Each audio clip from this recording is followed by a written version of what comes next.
नमस्कार दोस्तों। आज हम भारत माता के उस वीर पुत्र की कहानी सुनने जा रहे हैं जिसने कभी अपना सिर नहीं झुकाया। यह कहानी उस महायोद्धा की है जिसके नाम से ही शत्रुओं के पसीने छूट जाते थे और जिनके घोड़े की वफादारी की कस्में खाई जाती हैं। आज के इस वीडियो में हम मेवाड़ के गौरव महाराणा प्रताप के पूरे जीवन के संघर्ष और बलिदान को बहुत गहराई से जानेंगे। हम जानेंगे कि कैसे महलों में रहने वाले राजा ने जंगलों की खाक छानना स्वीकार किया, लेकिन अपनी मातृभूमि का सौदा नहीं किया। हम हल्दी घाटी के उस भयानक युद्ध के पल पल का हाल जानेंगे जहां खून की नदियां बह निकली थीं। हम उस घास की रोटी वाली घटना के पीछे के दर्द को भी महसूस करेंगे जिसने एक पिता के दिल को तोड़ दिया था। इससे पहले कि हम इतिहास के इस रोमांचक और प्रेरणादायक सफर पर निकलें, मेरा आपसे एक छोटा सा निवेदन है। अगर आप भी महाराणा प्रताप के त्याग और वीरता का सम्मान करते हैं तो इस वीडियो को अभी लाइक कर दें। आपका एक लाइक इस वीर गाथा को दुनिया के कोने कोने तक पहुंचाने में हमारी बहुत मदद करेगा। दोस्तों, भारत का इतिहास वीरों और वीरांगनाओं की कहानियों से भरा पड़ा है, लेकिन महाराणा प्रताप का स्थान सबसे ऊंचा है। यह उस दौर की बात है जब भारत में मुगल साम्राज्य अपनी चरम सीमा पर था और उसका विस्तार तेजी से हो रहा था। मुगल बादशाह अकबर अपनी ताकत और कूटनीति से पूरे हिंदुस्तान पर एक चित्र राज करना चाहता था। उत्तर से लेकर दक्षिण तक और पूर्व से लेकर पश्चिम तक मुगलों का झंडा लहरा रहा था। बड़े बड़े राजपूत राजा भी अकबर की विशाल सेना और धन दौलत के आगे घुटने टेक चुके थे। कई राजाओं ने तो अपनी गद्दी बचाने के लिए मुगलों से रिश्तेदारी कर ली थी और उनके दरबार में मनसबदार बन गए थे। लेकिन राजस्थान की अरावली पर्वतमाला में बसा मेवाड़ एक अलग ही मिट्टी का बना था। मेवाड़ की धरती बप्पा रावल और राणा सांगा जैसे शूर वीरों की धरती थी जिन्होंने कभी हार नहीं मानी थी। इसी पवित्र वंश में 9 मई 1540 को कुंभलगढ़ के किले में महाराणा प्रताप का जन्म हुआ था। उनके पिता महाराणा उदय सिंह थे और उनकी माता का नाम जयवंता बाई था, जो एक बहुत ही स्वाभिमानी महिला थीं। बचपन से ही प्रताप को उनकी मां ने रामायण और महाभारत की कहानियां सुनाकर बड़ा किया था। उन्हें बचपन से ही यह सिखाया गया था कि प्राण चले जाएं, लेकिन अपना धर्म और स्वाभिमान नहीं जाना चाहिए। बचपन में प्रताप को प्यार से कीका कहकर बुलाया जाता था, जिसका अर्थ होता है बेटा। प्रताप बचपन से ही बहुत साहसी थे और वे अपने दोस्तों के साथ मिलकर युद्ध के खेल खेला करते थे। उनका शरीर बहुत गठीला और मजबूत था और उनकी आंखों में एक अलग ही चमक थी। उस समय मुगलों का चित्तौड़गढ़ पर आक्रमण हुआ और उदय सिंह को चित्तौड़ छोड़ना पड़ा। उदय सिंह ने उदयपुर को अपनी नई राजधानी बनाया और वहीं से राजकाज चलाने लगे। पिता की मृत्यु के बाद मेवाड़ की गद्दी को लेकर भी थोड़ा संघर्ष हुआ, लेकिन अंततः प्रताप ही राजा बने। जब प्रताप गद्दी पर बैठे तो उनके सामने कांटों भरा ताज था, क्योंकि मेवाड़ मुगलों के हमलों से कमजोर हो चुका था। अकबर जानता था कि मेवाड़ को जीते बिना उसका भारत सम्राट बनने का सपना कभी पूरा नहीं होगा। मेवाड़ का रास्ता ही गुजरात और समुद्री व्यापार के रास्तों को जोड़ता था, इसलिए यह जगह बहुत महत्वपूर्ण थी। अकबर ने सबसे पहले युद्ध करने के बजाय बातचीत का रास्ता चुना, क्योंकि वह प्रताप की ताकत को जानता था। अकबर ने महाराणा प्रताप को समझाने के लिए एक के बाद एक 4 राजदूत भेजे। सबसे पहले जलाल खान को भेजा गया ताकि वह प्रताप को मीठी बातों में फंसाकर अधीनता स्वीकार करवा सके। लेकिन महाराणा प्रताप ने स्पष्ट शब्दों में कह दिया कि मैं किसी की गुलामी नहीं करूंगा। इसके बाद अकबर ने मानसिंह को भेजा, जो आमेर के राजा थे और अकबर के खास सेनापति थे। मानसिंह और प्रताप की मुलाकात उदय सागर झील के किनारे हुई थी और यह घटना इतिहास में बहुत प्रसिद्ध है। कहा जाता है कि प्रताप ने मानसिंह के साथ खाना खाने से मना कर दिया था, क्योंकि उन्होंने मुगलों से रिश्तेदारी की थी। यह बात मानसिंह को बहुत बुरी लगी और उसने इसे अपना अपमान समझा। मानसिंह ने जाते जाते धमकी दी कि अब हमारी मुलाकात युद्ध के मैदान में ही होगी। इसके बाद भगवान दास और फिर टोडरमल को भी भेजा गया, लेकिन प्रताप अपने निर्णय पर अटल रहे। प्रताप जानते थे कि अब युद्ध को टाला नहीं जा सकता, इसलिए उन्होंने तैयारियां शुरू कर दी। उन्होंने अपने सरदारों को इकट्ठा किया और उनसे कहा कि अब बलिदान देने का समय आ गया है। प्रताप ने प्रतिज्ञा ली कि जब तक चित्तौड़ वापस नहीं मिलेगा, वे सोने की थाली में खाना नहीं खाएंगे। उन्होंने कसम खाई कि वे नरम गद्दों पर नहीं सोएंगे, बल्कि घास फूस पर सोएंगे। उन्होंने यह भी प्रण लिया कि वे अपनी दाढ़ी नहीं कटवाएंगे और विलासिता का त्याग करेंगे। प्रताप की इस प्रतिज्ञा ने मेवाड़ के हर नागरिक के अंदर देशभक्ति की आग जला दी। मेवाड़ के लोहारों और कारीगरों ने दिन रात एक करके हथियार बनाने शुरू कर दिए। भील आदिवासी जो जंगलों में रहते थे, वे भी प्रताप के समर्थन में उतर आए। राणा पूंजा भील के नेतृत्व में भील सेना ने मुगलों का सामना करने के लिए कमर कस ली। उधर अकबर ने मान सिंह के नेतृत्व में एक विशाल सेना मेवाड़ की ओर रवाना कर दी। तारीख थी 18 जून 1576, जब इतिहास का सबसे भयंकर युद्ध लड़ा गया। इस युद्ध का मैदान था हल्दी घाटी, जो अरावली की पहाड़ियों के बीच एक तंग दर्रा है। इस जगह की मिट्टी का रंग हल्दी जैसा पीला है, इसलिए इसे हल्दी घाटी कहा जाता है। मुगलों की सेना बहुत विशाल थी, जिसमें लगभग 80,000 सैनिक, हाथी और तोपखाना था। दूसरी तरफ महाराणा प्रताप के पास केवल 20 से 22,000 सैनिक थे। संख्या बल में इतना बड़ा अंतर होने के बावजूद मेवाड़ के वीरों का हौसला आसमान छू रहा था। प्रताप की सेना में केवल हिंदू ही नहीं थे, बल्कि मुस्लिम योद्धा भी अपनी जान देने को तैयार थे। हकीम खान सूरी प्रताप के तोपखाने का नेतृत्व कर रहे थे, जो एक पठान थे। यह बात साबित करती है कि यह लड़ाई धर्म की नहीं, बल्कि स्वाभिमान और आजादी की थी। सुबह का समय था और सूरज की किरणें हल्दी घाटी की पहाड़ियों पर पड़ रही थीं। दोनों सेनाएं आमने सामने थीं और रणभेरी बज चुकी थी। मेवाड़ के सैनिकों ने हर हर महादेव के नारे लगाते हुए मुगलों पर धावा बोल दिया। युद्ध की शुरुआत में राजपूतों का हमला इतना तेज था कि मुगल सेना पीछे हटने को मजबूर हो गई। मेवाड़ के वीर मुगलों पर भूखे शेरों की तरह टूट पड़े थे। हल्दी घाटी का संकरा रास्ता मुगलों के लिए मुसीबत बन गया, क्योंकि वे अपनी पूरी सेना का इस्तेमाल नहीं कर पा रहे थे। महाराणा प्रताप अपने प्रिय घोड़े चेतक पर सवार होकर युद्ध भूमि में बिजली की तरह कौंध रहे थे। चेतक कोई साधारण घोड़ा नहीं था, वह प्रताप का सबसे वफादार साथी था। कहा जाता है कि चेतक की फुर्ती इतनी थी कि वह हवा से बातें करता था। प्रताप का भाला 80 किलो का था और उनका कवच 72 किलो का बताया जाता है। इतने भारी वजन के साथ भी वे इतनी तेजी से लड़ रहे थे कि दुश्मन हैरान थे। युद्ध के मैदान में धूल और शोर इतना था कि कुछ भी साफ दिखाई नहीं दे रहा था। सिर्फ तलवारों की खनखनाहट और घायल सैनिकों की चीखें सुनाई दे रही थीं। मुगलों के पास तोपें थीं, लेकिन पहाड़ी इलाके में वे ज्यादा काम नहीं आ सकीं। दोपहर होते होते युद्ध और भी भयानक हो गया और चारों तरफ लाशें बिछ गईं। उस समय युद्ध में हाथियों का भी बहुत बड़ा रोल होता था।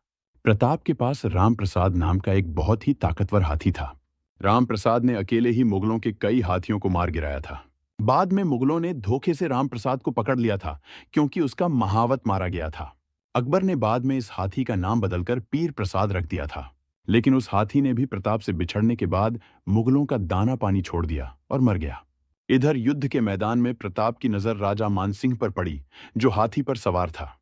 प्रताप ने चेतक को ऐड लगाई और सीधे मानसिंह की ओर लपके। रास्ते में जो भी मुगल सैनिक आया, उसे प्रताप ने गाजर मूली की तरह काट दिया। चेतक समझ गया कि उसका स्वामी क्या चाहता है और वह हवा में उछल गया।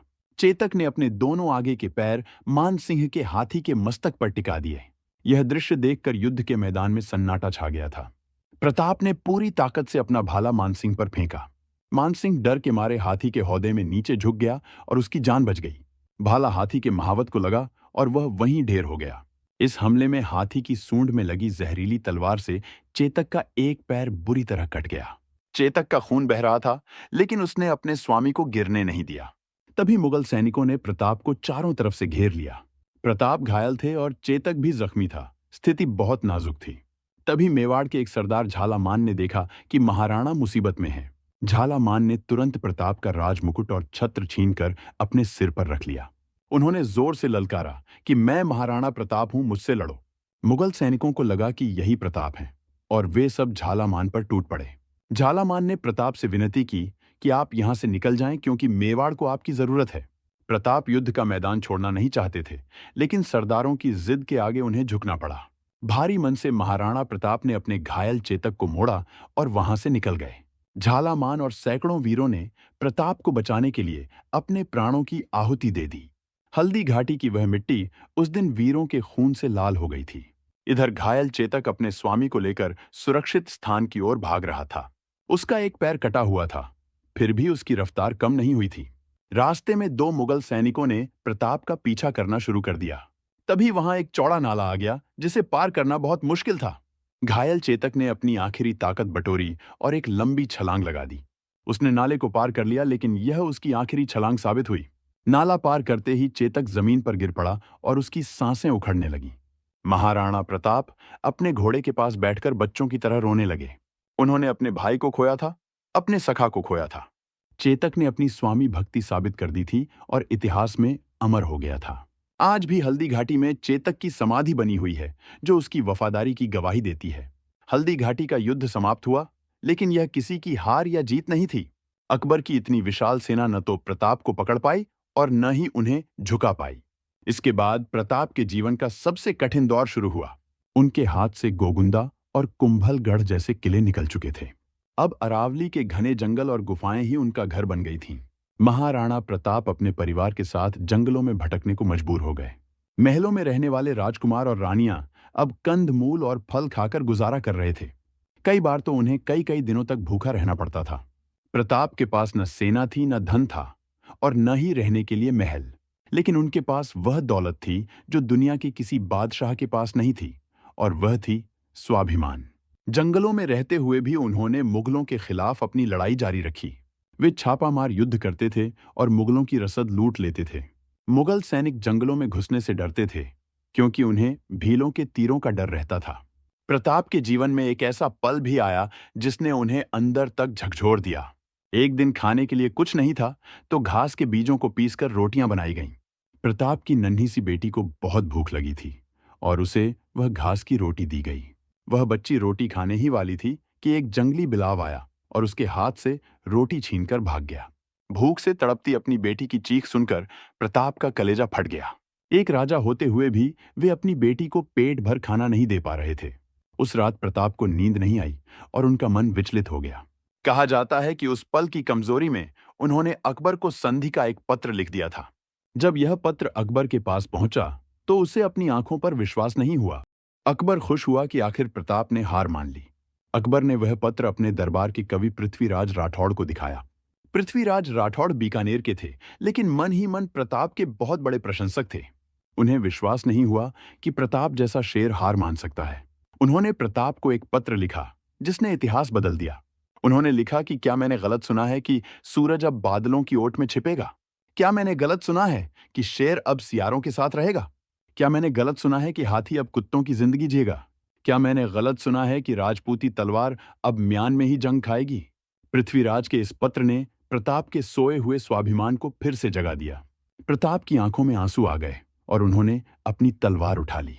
उन्होंने पृथ्वीराज को जवाब लिखा कि सूरज बादलों में नहीं छिपेगा और शेर कभी सियार नहीं बनेगा। प्रताप ने कसम खाई कि जब तक जान है वे मुगलों से लड़ते रहेंगे। लेकिन लड़ने के लिए सेना और हथियारों की जरूरत थी और खजाना खाली था। ऐसे मुश्किल वक्त में मेवाड़ के प्रधानमंत्री भामाशाह आगे आए। भामाशाह ने अपनी पूरी जिंदगी की जमा पूंजी प्रताप के चरणों में रख दी।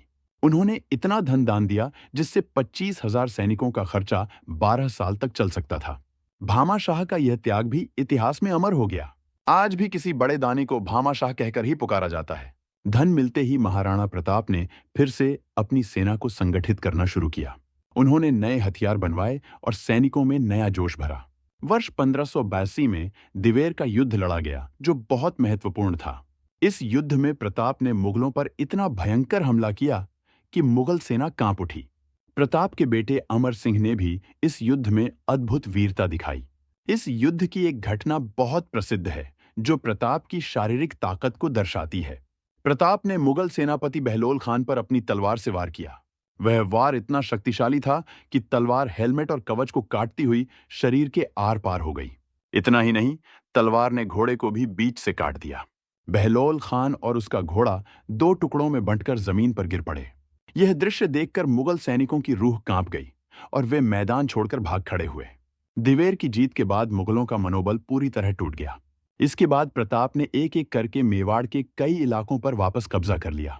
उन्होंने कुंभलगढ़, गोगुंदा और उदयपुर जैसे महत्वपूर्ण स्थानों को मुगलों से मुक्त करा लिया।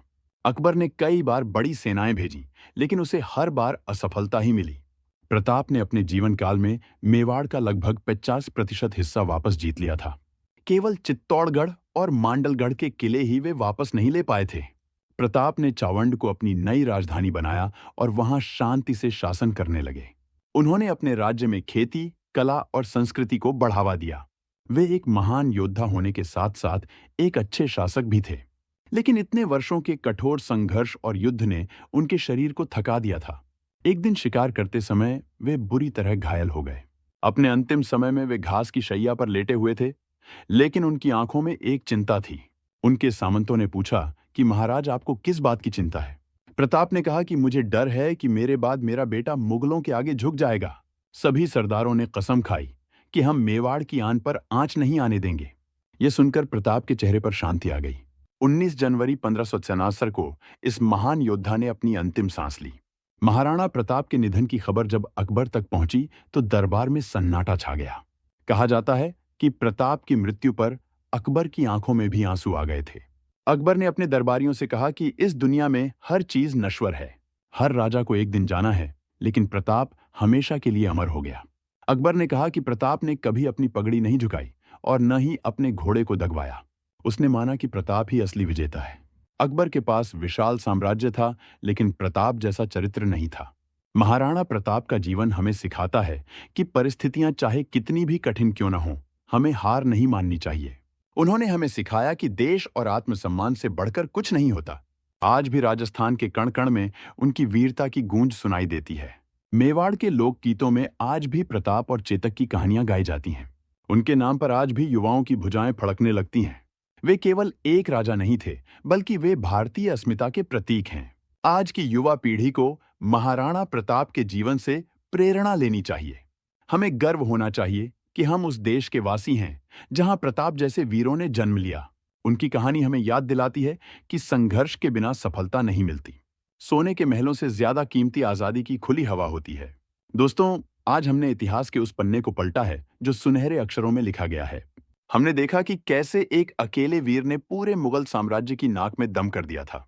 हमने जाना कि त्याग और तपस्या की ताकत तलवार की धार से ज्यादा होती है। उम्मीद है कि महाराणा प्रताप की यह कहानी आपके दिल को छू गई होगी।